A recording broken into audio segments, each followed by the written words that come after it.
तो एक प्राचीन कथा के अनुसार कहा जाता है कि तोरण नाम का एक राक्षस था जो शादी के समय दुल्हन के घर के द्वार पर तोते के रूप में बैठ जाया करता था। तोते का रूप धारण कर लेता और दुल्हन के घर के मुख्य द्वार पर बैठ जाया करता था। जब दूल्हा द्वार पर आता तो वो राक्षस दूल्हे के शरीर में प्रवेश कर जाता था और दुल्हन से स्वयं शादी रचाकर उसे परेशान करता था। एक बार की बात है, एक साहसी और चतुर राजकुमार की शादी तय हुई। शादी के समय जब वो दुल्हन के घर में प्रवेश कर रहा था तो उस राजकुमार में कुछ दैवीय शक्तियां थी। तो अचानक उसकी नज़र उस राक्षसी तोते पर पड़ी। वो तुरंत समझ गया कि ये राक्षस है और उसने तुरंत तलवार निकाली और उसे मार गिराया और फिर शादी संपन्न हुई। बताया जाता है कि उसी दिन से तोरण मारने की परंपरा शुरू हुई। आपने कभी गौर किया है?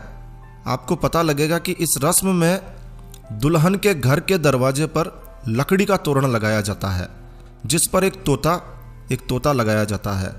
अगर आपने नहीं देखा है तो आप ठीक से तोरण को देखिए। तोरण पर तोता जरूर बिठाया जाता है।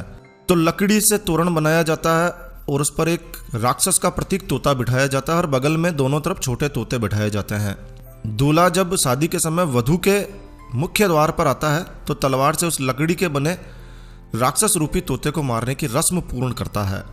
गांवों में तोरण का निर्माण खाती के द्वारा किया जाता है, लेकिन आजकल बाजार में सुंदर सुंदर तोरण मिलने लगे हैं। कुछ तोरण तो चाइनीज तोरण है जिस पर गणेश जी और स्वास्तिक जैसे धार्मिक चिन्ह अंकित किए होते हैं।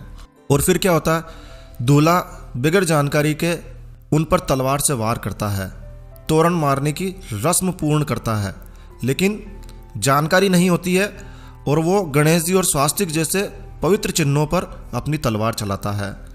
शास्त्रों के अनुसार तोरण पर तोते का स्वरूप ही होना चाहिए, दूसरा कोई चिन्ह नहीं होना चाहिए। लेकिन इन दिनों तोते की जगह तोरण पर गणेश जी या अन्य धार्मिक चिन्ह अंकित कर दिए जाते हैं। दूल्हा भी तोरण की जगह उन पर ही वार करता है और कहते हैं कि भारतीय समाज में पति पत्नी के मध्य अनेक प्रकार के विवाद, तलाक बढ़ने के मामले के पीछे भी यही कारण है। तो विद्वानों को भी इस बात को समझकर प्रचारित प्रसारित करना चाहिए। एक तरफ हम शादी में गणेश पूजन करके उनको रिद्धि सिद्धि सहित शादी में पधारने का निमंत्रण देते हैं और दूसरी तरफ हम उन्हीं पर तलवार से वार कर उनका अपमान करते हैं। ये उचित नहीं है।